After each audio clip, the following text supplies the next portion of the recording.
Quant à Jésus, il partit pour le mont des Oliviers. Mais le lendemain, il revint de bonne heure dans la cour du temple et tout le peuple se pressa autour de lui, alors il s'assit et se mit à enseigner.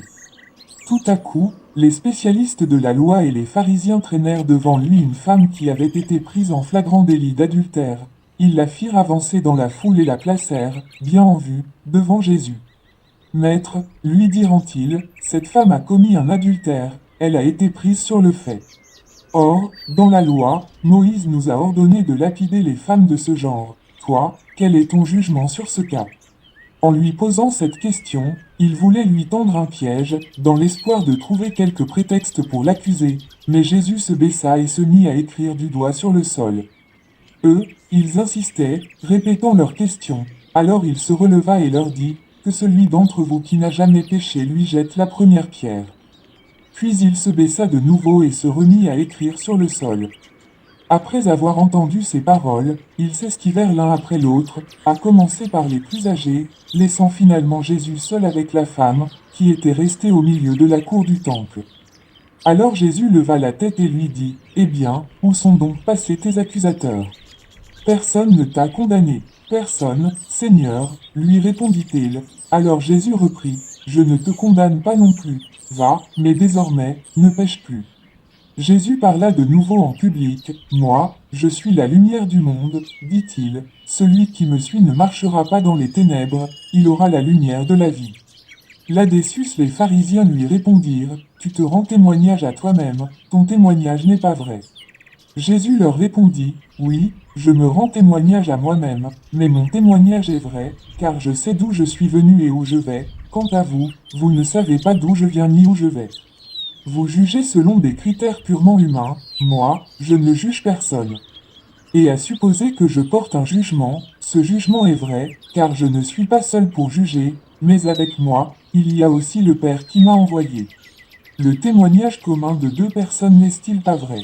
C'est ce qui est écrit dans votre loi. Eh bien, moi, je suis mon propre témoin, et le Père qui m'a envoyé me rend aussi témoignage. Mais, où est-il, ton Père? S'exclamèrent-ils, vous ne connaissez ni moi, ni mon Père, répliqua Jésus, si vous m'aviez connu, vous connaîtriez aussi mon Père. Jésus parla ainsi pendant qu'il enseignait dans la cour du temple près des troncs à offrande, et personne n'essaya de l'arrêter, parce que son heure n'était pas encore venue. Jésus leur dit encore, je vais m'en aller et vous me chercherez, mais vous mourrez dans votre péché, vous ne pouvez pas aller là où je vais. Sur quoi ils se demandèrent entre eux, aurait-il l'intention de se suicider? ESTCE là ce qu'il veut dire par ces paroles, vous ne pouvez pas aller là où je vais. Vous, leur dit-il alors, vous êtes d'ici basse, moi, je suis d'en haut, vous appartenez à ce monde-ci, moi, je ne lui appartiens pas. C'est pourquoi je vous ai dit, vous mourrez dans vos péchés. En effet, si vous ne croyez pas que moi, je suis, vous mourrez dans vos péchés. Qui es-tu donc? Lui demandèrent-ils alors. Je ne cesse de vous le dire depuis le début. Leur répondit Jésus. En ce qui vous concerne, j'aurai beaucoup à dire, beaucoup à juger, mais celui qui m'a envoyé est véridique, et je proclame au monde ce que j'ai appris de lui. Comme ils ne comprenaient pas que Jésus leur parlait du Père, il ajouta. Quand vous aurez élevé le Fils de l'homme, alors vous comprendrez que moi, je suis. Vous reconnaîtrez que je ne fais rien de ma propre initiative, mais que je transmets ce que le Père m'a enseigné. Oui, celui qui m'a envoyé est avec moi, il ne m'a pas laissé seul, car je fais toujours ce qui lui est agréable. Pendant qu'il parlait ainsi, beaucoup crurent en lui.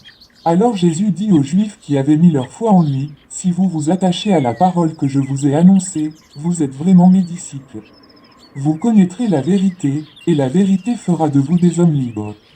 Nous, lui répondirent-ils, nous sommes la postérité d'Abraham, nous n'avons jamais été esclaves de personne, comment peux-tu dire, vous serez des hommes libres? Vraiment, je vous l'assure, leur répondit Jésus, tout homme qui commet le péché est esclave du péché. Or, un esclave ne fait pas partie de la famille, un fils, lui, en fait partie pour toujours. Si donc c'est le Fils qui vous donne la liberté, alors vous serez vraiment libre. Je sais que vous êtes les descendants d'Abraham, pourtant, vous cherchez à me faire mourir parce que ma parole ne trouve aucun accès dans votre cœur. Moi, je parle de ce que j'ai vu chez mon père, quant à vous, vous faites ce que vous avez appris de votre père. Notre père à nous, répondirent-ils, c'est Abraham. Eh bien, leur répliqua Jésus, si vous étiez vraiment des enfants d'Abraham, vous agiriez comme lui. Au lieu de cela, vous cherchez à me faire mourir. Pourquoi? Parce que je vous dis la vérité telle que je l'ai apprise de Dieu. Jamais Abraham n'a agi comme vous.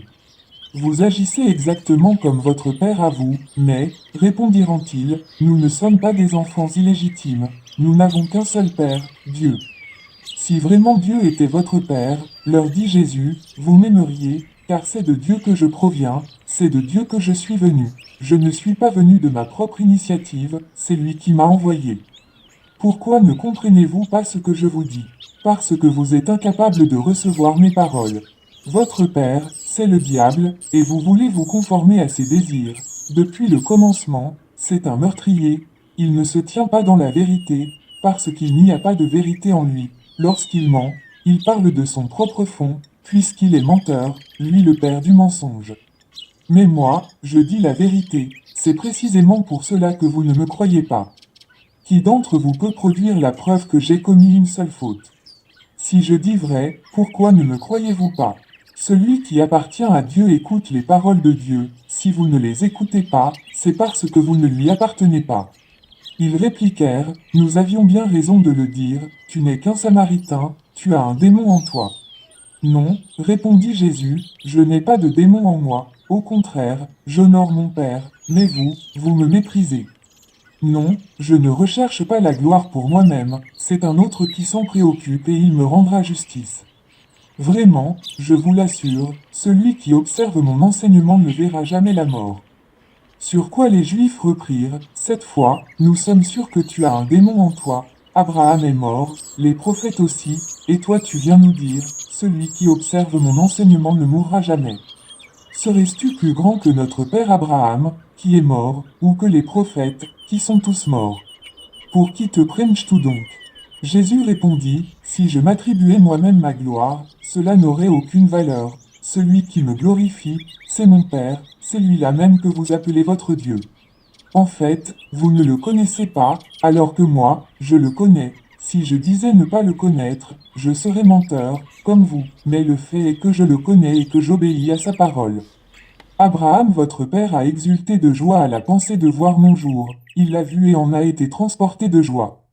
Quoi, lui diront-ils alors, tu n'as même pas 50 ans et tu prétends avoir vu Abraham. Vraiment, je vous l'assure, leur répondit Jésus, avant qu'Abraham soit venu à l'existence, moi, je suis.